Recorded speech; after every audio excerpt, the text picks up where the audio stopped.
There was one season for which I was a ball boy. So the 1973 to 74 season, I used to come down at 1:30 every game and change into this rather unpleasant woolen green tracksuit.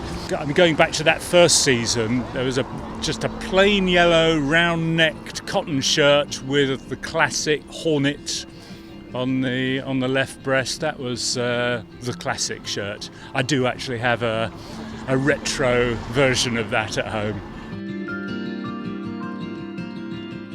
I think it's got to be Graham Taylor. You know, what he put into the club, how he managed it, what he did for the community, what a good sport he was.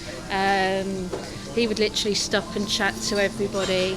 And I always remember when he dressed up for the Corinthian Casuals game. He was all in the suit, and Pat Rice was with him. And Pat Rice come off, and he was injured, and he just got this bucket of water and picked it up and threw it over his head. And he was always like. He was always nice to you, even if he was in a bad mood. He'd always stop and have a chat and ask you how you was and things like that. And I always remember that. And Elton John as well, obviously.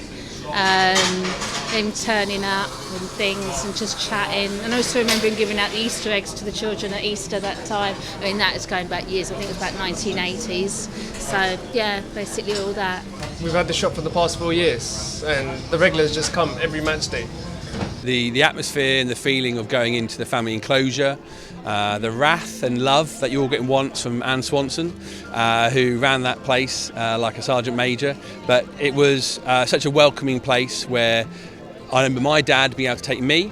The atmosphere was great because the kids used to sit only kids were allowed at the front, and we were there chatting away and trying to do some cheering and trying to do what it meant to be a football fan, but probably doing quite badly and probably with quite a high pitch to our voices, but the atmosphere that she created under Graham's guidance was the family terrace and the family enclosure, and just to get a panda pop and a Mars bar on a I remember my dad always. I used to leave at 41 minutes. That was my dart out from the big scoreboard, and when that got to 41, I'd dart and go get my panda pop and my Mars bar.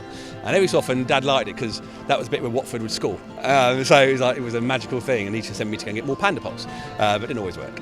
But those eras in that family enclosure and going through the turnstile and over the metal walkway and down the steps behind the old main stand, and the smells that sort of we don't get anymore because you don't have to smoke at ground, but all those smells that were football back then sort of really bring back lots of memories, yeah.